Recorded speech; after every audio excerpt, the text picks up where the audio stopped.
Adalet ve Kalkınma Partisi'nin talebiyle yıl ortası tatilinde ve biz geçtiğimiz hafta emeklilerle ilgili bu önemli gündem varken ve devamında Suriye'de yaşanan gelişmeler yaşanıyorken, dış politikada, iç politikada bu kadar önemli bir tansiyon varken meclisin kapanmasını hiç doğru bulmadık ama Adalet ve Kalkınma Partisi ısrarla bizim imza atmamamıza, muhalefet partilerinin karşı çıkmasına rağmen meclisi tatile soktular. Tabii böylesi önemli gündemler yaşanırken meclisin kapalı olması, siyasetin durması, siyasetin duyarsız kalması anlamına gelmiyor. Böyle de bir ihtiyaçtan ve içinde bulunduğumuz süreçten dolayı DEM Parti'nin kıymetli heyeti bizi ziyarette bulundular. Çok faydalı görüş alışverişlerinde bulunduk kendileriyle. Ben konuya yönelik olarak ilk sözü Sayın Eş Genel Başkanımıza bırakıyorum. Teşekkür ediyorum Başkan. Değerli basın mensupları, ben de sizleri selamlıyorum. Bizi izleyen halklarımıza da buradan selam ve saygılarımızı gönderiyorum. Başta Sayın Özgür Özel şahsında Cumhuriyet Halk Partisi ailesine teşekkür etmek istiyorum. Sıcak bir karşılama, iyi bir tartışma yürüttük. Yine Sayın Özgür Özel'e bir de teşekkür iletmek istiyorum. Halep saldırısı başladığı günden bugüne kadar yapmış olduğu yapıcı, sağduyulu açıklamalarını takip ettik. Teşekkür ediyoruz. Bu süreçte sağduyuya, yapıcı davranmaya, kapsayıcı açıklamalar yapmaya hepimizin ihtiyacı var.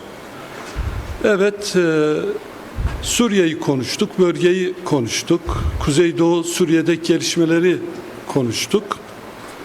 Siz de takip ediyorsunuz. Orada bir insanlık dramı yaşanıyor. Deyim yerinde ise ateşe benzinle gidenler var. Bir de ateşi soğutmaya çalışanlar var. Biz oradaki çatışmanın, şiddetin son bulmasını, meselenin diyalogla, müzakereyle barışçıl bir şekilde çözülmesini istiyoruz. Ama maalesef Türkiye'de bir nefret korosu var.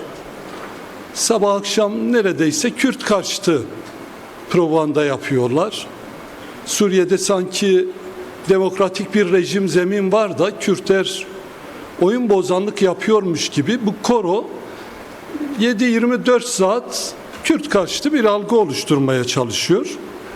Tekrar ediyoruz, Kürtler yaşamış olduğu ülkelerde hiçbir zaman yaşadıkları ülkelere ve komşu ülkelere tehdit olmadılar. Bundan sonra da olmayacaklardır. Bu aslında biliniyor. Ama bu konuda bir ezber var. Bu ezberin artık bozulması gerektiğini belirtmek istiyoruz. Yine Kürtler bölgede yaşadıkları hiçbir ülkenin değerleriyle, bayrağıyla, sembolleriyle bir sorunları yok. Sorunları olmayacak da. Bu da iyi bilinsin. Bunun üzerinden yıpratmaya dönük oluşturulan algıları da kabul etmiyoruz. Değerli basın mensupları, 100 yıldır bölgede çok kirli bir oyun oynanıyor. Siz de takip ediyorsunuz. Aslında bu oyunu bilmeyen yok. Bölgede hakları kabul etmeyen halklara isyan, ülkelere de onları bastırma zemini bırakılmış. Bu oyun ülkeye kan, savaş ve çatışma getirdi. Artık 100 yıldır devam eden bu oyunu, bu kısır döngüyü kırmak gerekiyor. Bunu kırabileceğimize inanıyoruz. Aslında 27 Şubat'ta Sayın Öcalan'ın yapmış olduğu çağrı da tam da bölgede 100 yıldır oynanan bu kısır döngüyü ortadan kaldırmaya dönüktü. Ama maalesef tam bu süreçte Halep'te bir sabotaj gerçekleşti. Halep'te bir saldırı gerçekleşti. Orada silahsız, günahsız yaşayan Kürtler saldırı altında kaldı. Göç etmek zorunda kaldılar. Bir insanlık dramı yaşandı. İnsanlar yaşamını yitirdi. Birileri istiyor ki halklar sürekli çatışsın. hegemonik emperyal güçler de bu çatışmalardan rant elde etsin. Ama Kürtler Suriye'de Araplarla çatışmak istemedikleri için, bir halklar arası çatışma, savaş yaşanmasın diye Alep'i terk ettiler. Kürtlerin yaşamış olduğu kentlere çekildiler.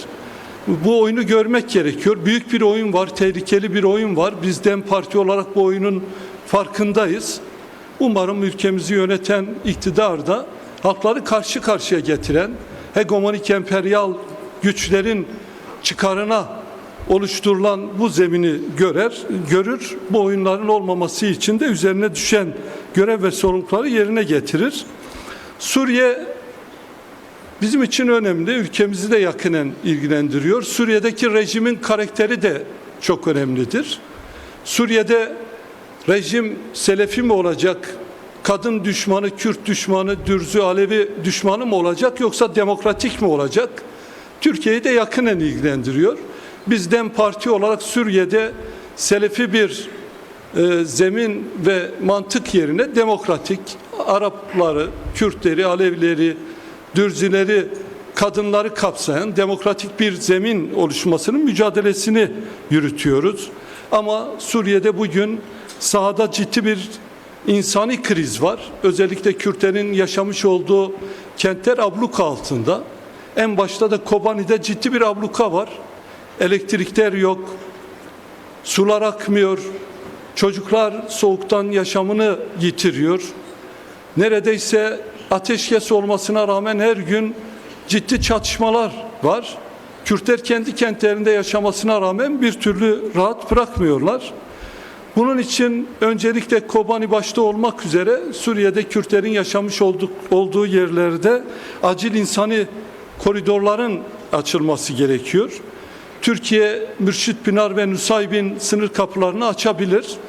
Daha önce Kobani kuşatmasında da bu Mürşit Pınar sınır kapısı açıldı. Oradan geçişler sağlanıldı. 25 milyon Kürt nüfusuna sahip olan Türkiye'nin tekrar bu kapıları açmasını önüne koyması gerektiğini, oradaki insanlık dramını giderecek bir pratik içerisinde olması gerektiğini belirtmek istiyorum. Suriye'de ateşkes var ama bir türlü tam olarak ateş kesilmedi. Ateşkesin sürmesi gerekiyor. Sorun silahlarla, çatışmalarla değil, diyalogla, müzakereyle çözülmeli. Türkiye, Suriye üzerindeki rolünü yapıcı bir şekilde kullanmalı, değerlendirmeli. Türkiye sadece HTŞ rejimini değil, orada Kürtleri de önceleyen, dikkate alan, onların demokratik hak ve özgürlüklerini de gören bir süreç içerisinde olmalıdır. Siz de izlediniz, Kürtlerin SDG'nin çıktığı bölgelerde IŞİD bayrakları açıldı. Türkiye kamuoyuna şunu söylemek istiyorum. IŞİD sadece Kobani için bir tehdit değil. Diyarbakır için de, İzmir için de, Türkiye'nin dört bir yanındaki yaşayan insanlarımızın tamamı için bir tehdittir. IŞİD'in canlandığı bir zemini iyi okumak, iyi görmek gerekiyor. Kürtler çekilince bir zafer ortaya çıktığını sananlar bence orada palazlanan, canlanan, örgütlenen IŞİD belasını da iyi görmeliler. Yine günlerdir kimi medya, yayın organları ve kimi siyasetçiler Kürtleri kıran, ötekileştiren bir dil kullanıyorlar. Bu dilin kimseye bir yararı yok. İçinde bulunduğumuz süreç hassas. Bu süreçte Kürtleri de merkezine olan, onların demokratik haklarını da gören barışçıl bir dile ihtiyacı var. DEM Parti olarak biz bu dili kullanmaya devam edeceğiz. Ama kırıcı, ötekileştirici dilin de başta medya olmak üzere, siyasetin kimi aktörleri olmak üzere vazgeçmeleri gerektiğini belirtmek istiyoruz. Bu süreci hep birlikte dayanışmayla atlatacağız. Artık bölgemiz yeterince çatışma, kan, şiddet gördü. Türkiye'de iktidara, siyasi partilere, başta da bugün bulunduğumuz Cumhuriyet Halk Partisi'ne hepimize büyük görev ve sorumluluklar düşüyor. Başta bölge olmak üzere sorunların diyalog ve müzakereyle çözülmesi için siyasette bir rol üstlenmeli. Bu rolü üstleneceğine olan inançla tekrar hepinizi selamlıyor. Ev sahipliklerinden dolayı da Cumhuriyet Halk Partisi'ne teşekkürlerimi iletmek istiyorum. Ben teşekkür ederim. Bir kez daha ifade etmek isteriz ki siyaset konuşmak için ve çözüm üretmek için yapılır. Siyaset ayrılıklar üzerinden, kavgalar üzerinden, çatışmalar üzerinden değil, barış, kardeşlik ve dostluk üzerinden yarınları kurmak için yapılır. Biz Türkiye'de süreç başladığı andan itibaren ve Suriye'deki gelişmeleri yakından takip ettiğimiz tüm süreçlerde Türkiye'nin barışıyla Suriye'nin barışını iç içe gördük. Bunun dışında bir şeyi düşünmek, tahayyül etmek, planlamak zaten akılla, mantıkla bağ dışı bir durum değildir. Suriye'de bir an önce istikrarın sağlanmasını, Suriye'de hem Türkmenleri, hem Arapları, hem Kürtleri, hem Dürzileri, hem Alevileri kapsayan bir anayasal güvence altına alan ve Suriye'de barışı hakim kılan bir çözümden yana olduk. Bu durum Türkiye'nin barışına da katkı sağlayacaktı. Daha önce de söyledim. Ortada bir sınır çizgisinin olması iki taraftaki kardeşliği ortadan kaldırmıyor. Sınırın iki yanında akrabalar yaşadığı gibi Türkmenlerin de, Kürtlerin de, Arapların da her birimizin akrabaları olduğunu ve onlarla aramızda oluşabilecek hukukun sadece kardeşlik hukuku olduğunu görmemiz lazım. Türkiye'de 6-8 milyon Arap yaşıyor ama zaman zaman işte Suriye'deki karışıklıklar, onun yarattığı iç göç, Türkiye'deki sığınmacı problemleri yüzünden sanki bir Arap düşmanlığı yükseliyor. Türkiye'de Kürt kardeşlerimiz hep birlikte Türkiye Cumhuriyeti'nin kurucu unsurları olarak birlikte yaşıyoruz. Ama işler yolunda giderken kardeşlikten bahsedenler birazcık ortalık karışınca gerçek yüzlerini gösteriyorlar ve biraz önce Sayın Genel Başkan'ın da ifade ettiği gibi bir nefret söylemine varan, Kürtleri kıracak, onları rencide edecek bir dil kullanıyorlar. Bunların tamamını reddediyoruz. Biz burada iki eş genel başkan, bir genel başkan yan yana duruyoruz. Burada bir Türk, bir Arap, bir Kürt var ama hepimiz biz kardeşiz. Ve bizim ürettiğimiz siyaset düşmanlık üretemez. Düşmanlık üzerinden, gerilim üzerinden beslenemez. Sadece şu soruyu sormak gerekir. Ben her gün güne başlarken kendime bu soruyu soruyorum. Bu oyunda kazanan İngilizler, Amerikalılar, İsrailliler mi olmalı? Yoksa bu oyunda kazanan Kürtler, Türkler, Araplar, Aleviler, Dürziler mi olmalı? Niye kilometrelerce ötede ellerini sıcak sudan soğuk suya sokmayan, ömürleri boyunca dünyanın neresinde petrol varsa, neresinde maden varsa, neresinde sömürülecek bir şey varsa oraları sömürmüş olanlar buradan yine kazançlı çıksın? Barışı sağlayalım, kardeşliği sağlayalım, demokrasiyi sağlayalım. Biz kazanalım bir seferde. Bunun yolu herkesin cesaretle inisiyatif almasından geçiyor. Öncelikle Suriye'deki gelişmeler ve şu anda Suriye'de yaşanan insanlık dramını dikkatle ve endişeyle takip ediyoruz. Bir yandan Türkiye'den yardım konvoylarının çıkmış olmasını, Halep üzerinden Ayn el Arab'a, Kobane'ye ulaştırılıyor olmasını olumlu görüyoruz. Ama orayı bu hale kim getirdi, bir de ona bakmak lazım. Yani orada bir takım Selefi yapılara yol verip de ondan sonra orada şehirler kuşatılınca, elektrikler kesilince, 5 tane çocuk soğuktan donunca, insanlar açlığa sürüklenince buradan yardım tırları yollamak yerine bunlara sebebiyet verecek kargaşaya imkan tanımayıp hep söylediğimiz gibi diyaloğu ve çözümü ön plana almak gerekiyor Suriye'de de. Ama bir yandan da şunu söylemek lazım. Şehirlerin kuşatıldığı zamanda gidecek bu yardımlar doğru yere mi ulaşacak yoksa başkalarının eline mi geçecek? Bundan dolayı da endişeliyiz. Bu sırada içeride de görüşmede de konuştuk.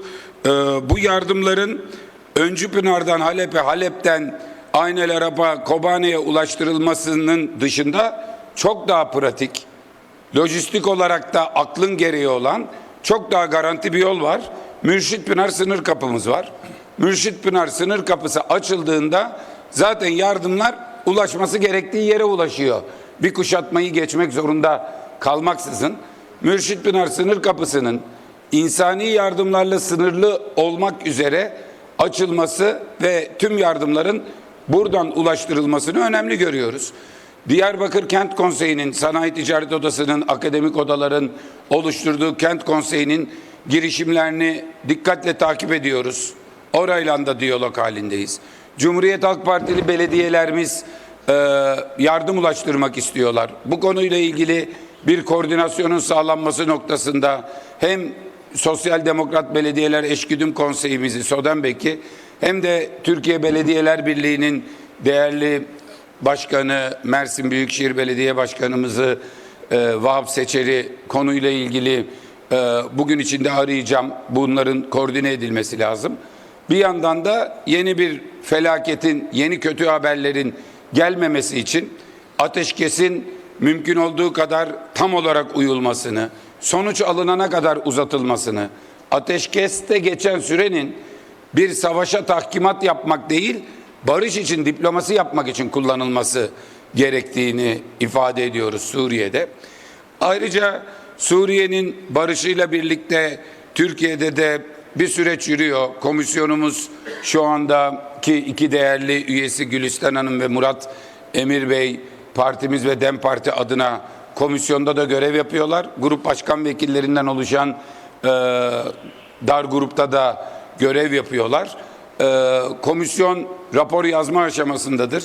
Ancak Suriye'deki bu karışıklıklar hep çokça söylendiği gibi, yani bu önermeye kim ne diyebilir? Suriye'de savaş varken Suriye'de barışın sağlanması, kalıcı barışın sağlanması nasıl mümkün olacak sorularına komisyonun da kendi iş çalışmalarında yanıt araması gerekmektedir. Suriye konusunda da komisyonun yapıcı katkı sağlamasını önemsiyoruz. Tabii komisyonun görev, sorumluluk alanları, çalışma sınırları bellidir. Ancak komisyonu oluşturan partiler hem grup başkan vekilleriyle 5 kişilik bir heyette Sayın Meclis Başkanı'yla kendi gündemine hakimdir komisyon.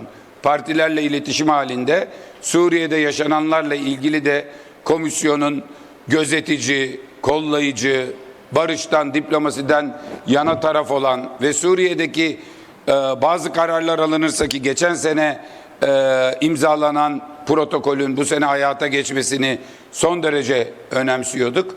Bu açıdan Suriye'nin kalıcı barışına katkı sağlamak için komisyon ki meclisteki partilerden oluşmuştur, inisiyatif almasını, çalışmalar yapmasını önemsiyoruz. Bu konuyu da arkadaşlarımız gündemlerine alacaklar. Komisyon gündeminde tartışacaklar. İŞİD meselesi gerçekten aslında Türkiye'nin yakın tarihinin en büyük travmalarında hep IŞİD terörü var.